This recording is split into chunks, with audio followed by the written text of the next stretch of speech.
নমস্কাৰ মই এপলিনা টাইমিটলৈ স্বাগতম জনাইছো আৰু এই মুহূৰ্তত আন এটা খবৰ লৈ আহিছো। এইবাৰ বিধানসভাৰ মজিয়াত দেখিবলৈ পোৱা গৈছে অখিল গগৈ আৰু ৰাজ্যৰ মুখ্যমন্ত্ৰী ডক্টৰ হিমন্ত বিশ্ব শৰ্মাৰ বাক বিতণ্ডা। প্ৰশ্ন কৰিছে এইবাৰ অখিল গগৈলৈ। অখিল গগৈৰ পত্নীয়ে বি বৰুৱা কলেজত চাকৰি কিদৰে লাভ কৰিবলৈ সক্ষম হৈছিল? বহু যোগ্য প্ৰাৰ্থীৰ মাজত অখিল গগৈৰ পত্নীয়ে কিদৰে চাকৰি লাভ কৰিছিল আৰু সমান্তৰালভাৱে এগৰাকী আন্দোলনকাৰী অখিল গগৈ, গতিকে এইগৰাকী আন্দোলনকাৰীয়ে কিদৰে গুৱাহাটী মহানগৰীৰ স্থানমাৰীত মাটি ক্ৰয় কৰিবলৈ পাইছিল, সকলো কথা উল্লেখ কৰিছে আৰু মুখ্যমন্ত্ৰী আৰু অখিল গগৈৰ মাজত বাক বিতণ্ডা দেখিবলৈ পোৱা গৈছে বিধানসভাৰ মজিয়াত। এক প্ৰকাৰ প্ৰত্যাহ্বান গ্ৰহণ কৰিছে মুখ্যমন্ত্ৰীগৰাকীয়ে অখিল গগৈ। লৈ আহিছো টাইমিটৰ দৰ্শকৰ বাবে এই খবৰ। উত্তপ্ত বিধানসভাৰ মজিয়াত অখিল গগৈ আৰু মুখ্যমন্ত্ৰীৰ বাক বিতণ্ডা প্ৰত্যক্ষ কৰা হৈছে। বিধানসভাত মুখ্যমন্ত্ৰীক প্ৰত্যাহ্বান অখিল গগৈৰ। অখিল গগৈয়ে প্ৰথম অৱস্থাত মুখ্যমন্ত্ৰীগৰাকীক বিভিন্ন ধৰণৰ প্ৰশ্ন আগবঢ়াইছিল আৰু সেই প্ৰশ্নৰ প্ৰত্যাহ্বান গ্ৰহণ কৰিছে মুখ্যমন্ত্ৰীগৰাকীয়ে। অখিল গগৈৰ প্ৰত্যাহ্বান গ্ৰহণ মুখ্যমন্ত্ৰী ডক্টৰ হিমন্ত বিশ্ব শৰ্মাৰ।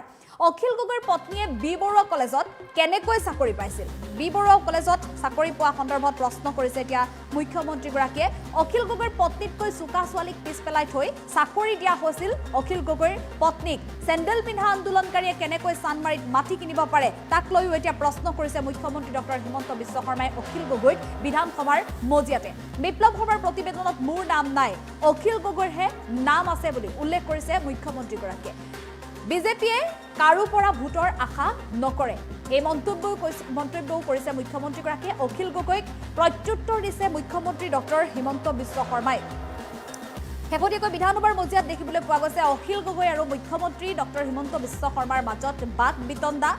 অখিল গগৈ বিভিন্ন ধৰণৰ প্ৰশ্ন উত্থাপন কৰিছিল বিধানসভাৰ মজিয়াত। সকলো প্ৰশ্নৰ উত্তৰ দিবলৈ প্ৰত্যাহ্বান গ্ৰহণ কৰিছে অখিল গগৈৰ চেলেঞ্জ গ্ৰহণ কৰিছে মুখ্যমন্ত্ৰী ডক্টৰ হিমন্ত বিশ্ব শৰ্মাই আৰু প্ৰত্যাহ্বান গ্ৰহণ কৰিবলৈ গৈ কেইবাটাও গুৰুত্বপূৰ্ণ প্ৰশ্ন উত্থাপন কৰিছিলে। বিশেষকৈ বিপ্লৱ শৰ্মাৰ প্ৰতিবেদনক লৈও প্ৰশ্ন উত্থাপন কৰিছিলে। বিপ্লৱ শৰ্মাৰ প্ৰতিবেদন বিধানসভাৰ মজিয়ালৈ যোৱাটো আচলতে মুখ্যমন্ত্ৰীগৰাকীয়ে বিচৰা নাছিল, কিন্তু অখিল গগৈয়ে বিচাৰিছিল বা অখিল গগৈয়ে বাৰে বাৰে সেই প্ৰসংগটোক বিধানসভাৰ মজিয়ালৈ টানিব বিচাৰিছিল। মুখ্যমন্ত্ৰী ডক্টৰ হিমন্ত বিশ্ব শৰ্মাক তথা ভাৰতীয় জনতা পাৰ্টীৰ অসমৰ চৰকাৰখনক বাৰে বাৰে এক প্ৰকাৰ হেঁচা প্ৰয়োগ কৰিছিল বিপ্লৱ শৰ্মাৰ প্ৰতিবেদনখনৰ বিষয় উত্থাপন কৰাক লৈ, আৰু যাৰ বাবে আজিৰ দিনটোত মুখ্যমন্ত্ৰীগৰাকীয়ে উল্লেখ কৰিছে যে বিপ্লৱ শৰ্মাৰ প্ৰতিবেদনখনত যিহেতু প্ৰাক্তন মুখ্যমন্ত্ৰী তৰুণ গগৈৰ নাম সাঙুৰ খাইছে বিভিন্ন বিষয়ত, গতিকে সেই প্ৰতিবেদন এতিয়া এগৰাকী নথকা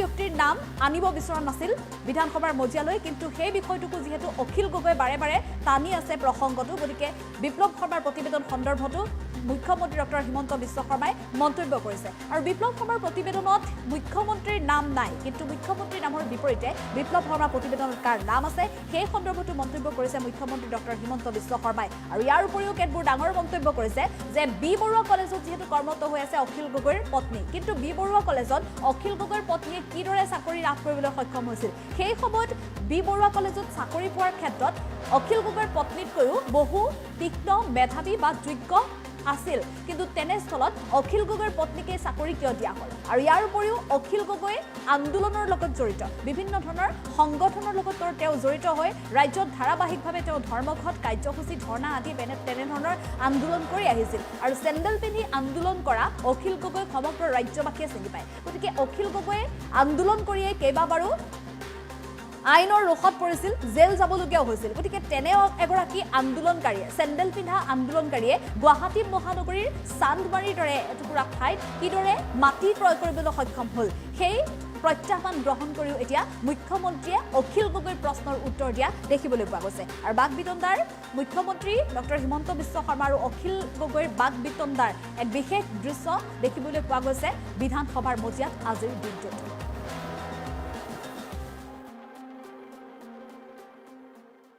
মই যদি কওঁ আপোনাৰ পৰিবাৰে বি বৰুৱা কলেজত কেনেকে চাকৰি পাইছিল, মইতো আজিলৈকে কোৱা নাই, গতিকে ক'ব লাগে। এইটো সময়ত আপুনিও ঠিক আছে। এই দিনাখন ইণ্টাৰভিউত মই আপোনাক আগত কওঁ, আপোনাৰ পৰিবাৰতকৈ চোকা ছোৱালীক পিছ পেলাই থৈ চাকৰি দিয়া হৈছিল, পেপাৰত ওলাইছিল, ৰেকৰ্ড আছে। মই আজি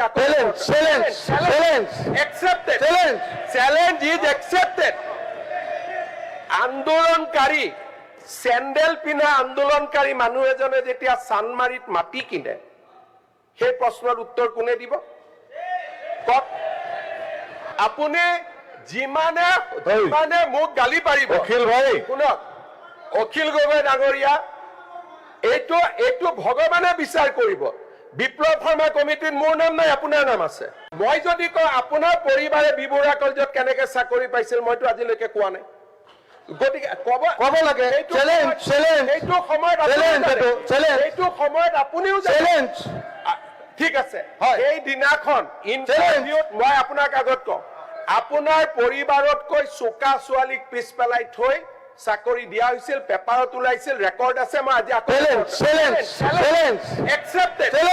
চ্যালেঞ্জ ইজ একচেপ্টেড আন্দোলনকাৰী চেণ্ডেল পিন্ধা আন্দোলনকাৰী মানুহ এজনে যেতিয়া চানমাৰিত মাটি কিনে সেই প্ৰশ্নৰ উত্তৰ কোনে দিব কওক আপুনি যিমানে মোক গালি পাৰিব অখিল ভাই শুনক অখিল গগৈ ডাঙৰীয়া এইটো ভগৱানে বিচাৰ কৰিব বিপ্লৱ শৰ্মা কমিটিত মোৰ নাম নাই আপোনাৰ নাম আছে মই যদি কওঁ আপোনাৰ পৰিবাৰে বিবৰুৱা কলেজত কেনেকে চাকৰি পাইছিল মইতো আজিলৈকে কোৱা নাই গতিকে ক'ব লাগে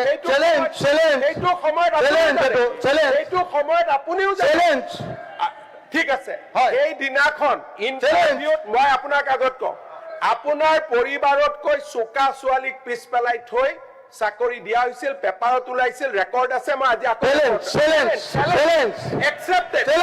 চ্যালেঞ্জ ইজ একচেপ্টেড আন্দোলনকাৰী চেণ্ডেল পিন্ধা আন্দোলনকাৰী মানুহ এজনে যেতিয়া চানমাৰিত মাটি কিনে সেই প্ৰশ্নৰ উত্তৰ কোনে দিব কওক আপুনি যিমানে মোক গালি পাৰিব অখিল ভাই শুনক অখিল গগৈ ডাঙৰীয়া এইটো ভগৱানে বিচাৰ কৰিব বিপ্লৱ শৰ্মা কমিটিত মোৰ নাম নাই আপোনাৰ নাম আছে মই যদি কওঁ আপোনাৰ পৰিবাৰে বিবৰুৱা কলেজত কেনেকে চাকৰি পাইছিল মইতো আজিলৈকে কোৱা নাই গতিকে ক'ব লাগে এইটো সময়ত আপুনিও ঠিক আছে এই দিনাখন ইণ্টাৰভিউত মই আপোনাক আগত কওঁ আপোনাৰ পৰিবাৰতকৈ চোকা ছোৱালীক পিছ পেলাই থৈ চাকৰি দিয়া হৈছিল পেপাৰত ওলাইছিল ৰেকৰ্ড আছে মই আজি চ্যালেঞ্জ ইজ একচেপ্টেড আন্দোলনকাৰী চেণ্ডেল পিন্ধা আন্দোলনকাৰী মানুহ এজনে যেতিয়া চানমাৰিত মাটি কিনে সেই প্ৰশ্নৰ উত্তৰ কোনে দিব কওক আপুনি যিমানে মোক গালি পাৰিব অখিল ভাই শুনক অখিল গগৈ ডাঙৰীয়া এইটো ভগৱানে বিচাৰ কৰিব বিপ্লৱ শৰ্মা কমিটিৰ